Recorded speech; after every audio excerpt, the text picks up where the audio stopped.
రాజ్పూర్ నగర దట్టమైన అడవుల మధ్య ఒక పాత రాజభవనం ఉంది. అక్కడ అడుగు పెడితే తిరిగి రావడం అసాధ్యం అంటారు. ఆ మహల్ని రాజా రణధీర్ నిర్మించాడు. అతనికి కావాల్సింది రాజ్యం కాదు, రక్తం, యుద్ధం కాదు, చావు. ఇప్పుడు నలుగురు స్నేహితులు మణి, అభి, కృతి, పల్లవి ఒక టిక్ టాక్ ఛాలెంజ్ కోసం అక్కడికి వచ్చారు. 10 నిమిషాలు మహల్లో ఉండగలిగితే ₹1,00,000 బహుమతి. గేటు తలుపులు చిన్నగా మూసుకుంటున్నాయి. కొవ్వొత్తులు ఆరిపోతున్నాయి.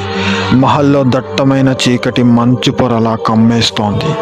తెలియకుండానే ఎవరికో చిన్నగా ఇబ్బంది మొదలైంది.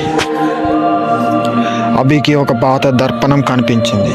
దారిలో ఎవరో నిలబడి ఉన్నారు, చేతిలో రక్తపు కత్తి. కానీ వెనక్కి తిరిగి చూస్తే ఎవ్వరూ లేరు.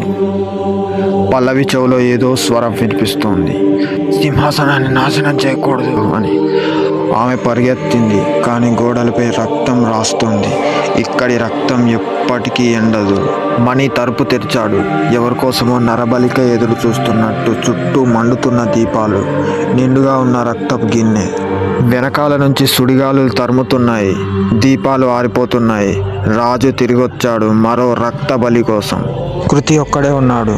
తలుపు మూసేద్దాం అనుకున్నాడు, కానీ గోడ మీద ఒక మెసేజ్, రక్తం లేకుండా తలుపు మూయలేను అని.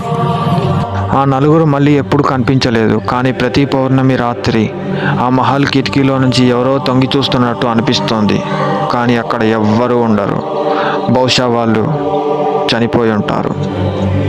ఇది రక్తపు సింహాసనం, దీన్ని తీరని ఆకలి.